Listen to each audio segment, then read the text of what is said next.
Welcome back, everyone. Hey, I am Randy Dick, and I'm happy to have you here on the Return on Life podcast, where it's not always about the ROI, but about the return on life, ROL. And so I'm grateful that you're here. Now, let's talk about return on life specifically. And really, it's about what people share about you. That is really the essence of return on life. What are the people saying about you when you're not in the room? Think about that. What are they saying about you when you're not in the room or behind your back? That is the conversations that should be most near and dear to what you're thinking about or what is near and dear to your heart. And so that's really third party validation. That's about somebody sharing something about you that is not directly because of you. Third party validation. And third party validation is so important for who we are, our reputation, how people will like, trust, and do business with us, or just like, trust, and be our friend, our acquaintance. And that is really, really important.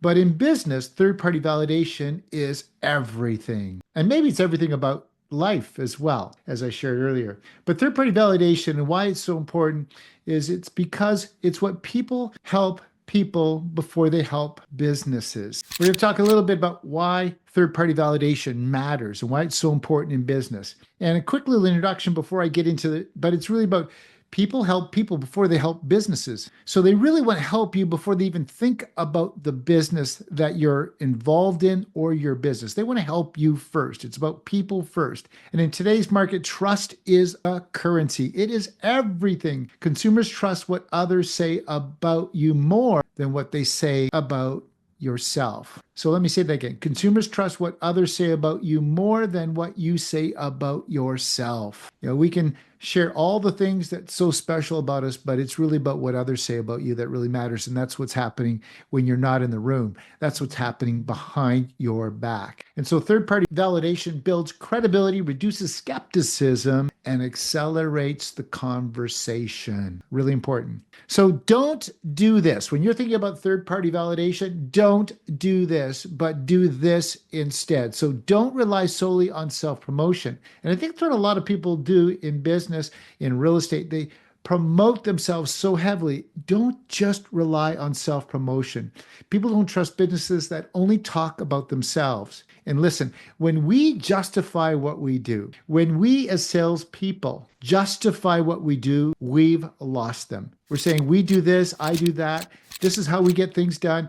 Listen, it is not about justifying you and your value, because the moment you start to do that is when they start to drift off and they go, I don't know about this. I'm thinking I'm being sold right now. It's too salesy. So reviews and testimonials and third-party endorsements is really where it's at, which isn't you talking. It's somebody else talking on your behalf. So do this instead. Leverage social proof through client testimonials.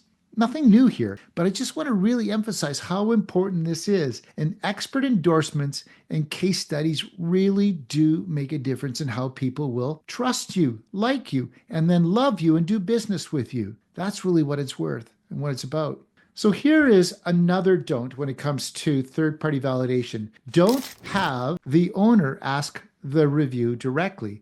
Or in case you're a team lead, don't ask for your agent, that is your team agent, for the review directly. Or even if you're a solo agent or a solo entrepreneur, it's always better when somebody else is asking on your behalf. So let me share this. Customers don't feel connected to you, the team lead, or the business owner in some cases. They feel more connected to the agent that served them or the employee in your business. This is, across all types of business. Whatever entrepreneurial business you're in, it crosses over every potential business involved. And so if you directly ask from the owner's perspective, can you feel transactional or self-serving, self-loving? That is what's happening when you ask directly, either as the team lead, the business owner. And so it's much better when it's coming from somebody else, almost a third party to a third party validation is what I'm saying. So do this instead. Use the gift review loop. Use the gift review loop. What does that mean?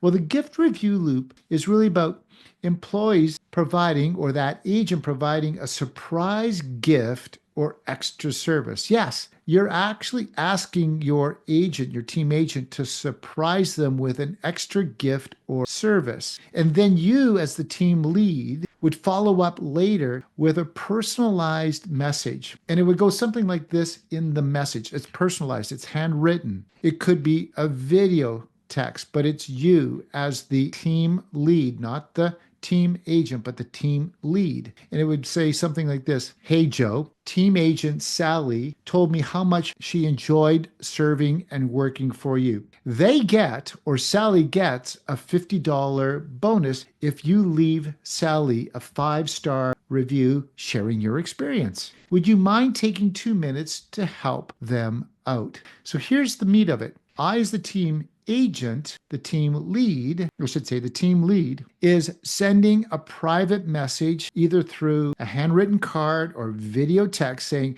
hey, thank you so much for working with us. But more importantly, Sally had so much good to say about you. And by the way, if you send a 5-star Google review, Sally gets a $50 bonus to such and such a restaurant or such and such a place. And so what you're doing is you're asking them to reach out and do that 5-star Google review for the team agent, the person that served you, not the business, but the team agent that Sally and this client made a personal connection. So really important to do this. And so that's number 2. Number 3 is we can't assume that customers are going to leave or clients are going to leave a review on their own. So you have to actually help them do this. And so even happy clients forget to leave reviews. They get busy. They get occupied with whatever. So they need to be poked and prompted. So vague leave as a review is not going to get it done. It's not going to drive the action.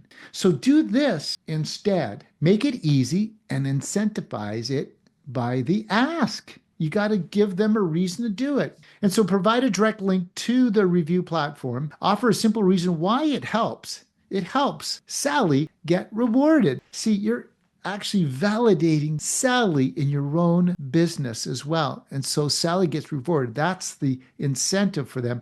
And then use a follow-up system to remind them, because once may not work. You might have to do it 2 or 3 times. So set up a reminder review system to that client. So that's number 3. And then number 4 is don't do this. Don't focus only on business-centric benefits. What does that mean? Don't focus just on business-centric benefits. Customers don't care about helping your business grow. They just don't.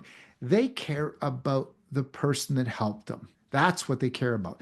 Not about helping you in your business, not the team lead doing more business, more sales, but just Sally, the agent, doing a good job and caring about Sally. So make sure that it's just not a generic help your business type of review. That's not compelling enough. So do this instead. Make it about Sally and frame the request as a way to help Sally, the agent that works on your team, not just the business. Make it about Sally, and reciprocity will kick in. Let me tell you, reciprocity will kick in every time because they want to help Sally, get the reward. They appreciate Sally. Sally did a good job for them. It is about Sally, but they in turn are helping you in your business with that reciprocity of that Google review. So let's tie it all together. That's how it works. So implement a gift review loop. It's really about the gift review loop to generate authentic testimonials. Encourage Sally or other employees to, validate strong trust. It brings strong trust to Sally and other agents on your team. And then position social proof as your top credibility builder. Nothing builds credibility more than third-party validation, and especially when you do that third-party validation through your agent on your team or somebody else outside of yourself. That's how it gets extra power, turbo boosts that reciprocity act and gives it more credibility. So are you ready to let your customers build your credibility for you? Question, are you ready? Are you ready? Let's implement this system today about validating somebody else. And you can do this even if you don't have a team.